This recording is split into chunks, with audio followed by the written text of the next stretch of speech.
আব্বা যেদিন দ্বিতীয় বিয়ে করে ঘরে ফিরল তখন আমার বয়স 10 বছর। রূপার বয়স ছিল 5 বছর আর পরীর বয়স মাত্র 1.5 বছর। ছোট্ট পরীকে বুকে নিয়ে আম্মা সেদিন নীরবে চোখের জল ফেলেছিলেন। মুখে টু শব্দটি করেননি, প্রতিবাদ তো দূরের কথা। আর আমি সেদিন দরজার আড়াল থেকে আব্বার দ্বিতীয় বউয়ের মুখ দেখছিলাম।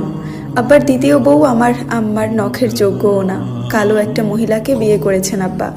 যেখানে আমার আম্মা তার চেয়ে 1000 গুণ বেশি সুন্দরী, তারপরও আব্বা ওই মহিলাকেই বিয়ে করেছিলেন। কারণ একটাই, আব্বা একটা পুত্র সন্তান চায়।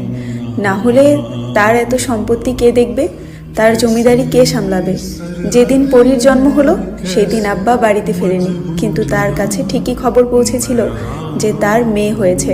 সেই জন্য আব্বা রাগ করে বাড়িতে আসেনি। তার ঠিক 2 দিন পর আব্বা বাড়িতে এসেছিল, কিন্তু কারোর সাথে কোনো কথা বলেনি। পরপর 3টা মেয়ে জন্ম দেওয়ার জন্য আম্মাকে অনেক কথা শোনায় দাদি। আম্মা নাকি ছেলে জন্ম দিতে পারবে না। তার সাথে আরও একটি কথা দাদি বলেছিল, তা হলো যেই মেয়ের রূপ বেশি হয় হ্যাঁ পোলা পয়দা করতে পারে না কোনোদিন।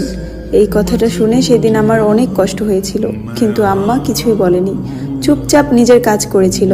পরীকে কোলে রাখতো রূপা, আর আমি স্কুল থেকে ফিরে এসে পরীকে কোলে নিতাম। ও যখন ছোট ছোট হাত পা গুলো নাড়াতো তখন আমার খুব ভালো লাগতো। আম্মা বলে আমার আর রূপার থেকেও পরী বেশি সুন্দর। গালে একটু ছোঁয়া পড়তেই ওর গাল দুটো লাল হয়ে যেত, মনে হতো রক্ত জমাট বেঁধে গেছে।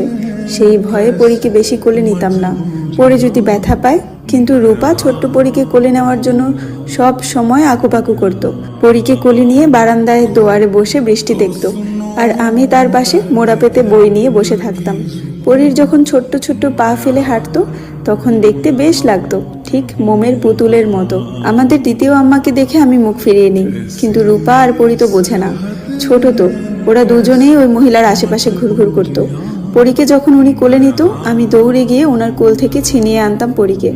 কিছু না বললেও মনে মনে কষ্ট পেতেন উনি, এতে আমি খুব খুশি হতাম। তবে সবচেয়ে বেশি খুশি হয়েছি যখন ওই মহিলারও একটা মেয়ে হয়, কিন্তু দুর্ভাগ্যবশত ওনার মেয়েটা মারা যায়। এরপর আরও একটি মেয়ে জন্ম দেয়, কিন্তু সেটাও মারা যায়। তারপর যখন আর পড়তে পারলো না পরী, তার আগেই ডাক পড়লো আবেরজান বেগমের। সাথে সাথে বিষাদের ছায়া নেমে এলো পরীর মুখে। সবে মাত্র খাতাটা খুলে পড়তে বসেছিল সে, একটু পড়তে না পড়তেই ডাকাডাকি শুরু হয়ে গেছে। চোখ মুখ কুঁচকে সে পড়ার টেবিল থেকে উঠে দাঁড়ালো, শব্দ করে ঠেলে চেয়ারটা কিঞ্চিত দূরে সরিয়ে দিল। সিমেন্টের মলাটে আবরিত খাতাটা বন্ধ করে সযত্নে বইয়ের ভাঁজে রেখে দিয়ে ছুটলো দাদির ঘরে, যেখানে যেতেই চোখ গেল পালঙ্কের উপর বসে থাকা আবেরজান বেগমের দিকে। বিছানায় গায়ে লিয়ে দিয়ে শুয়ে আছেন তিনি।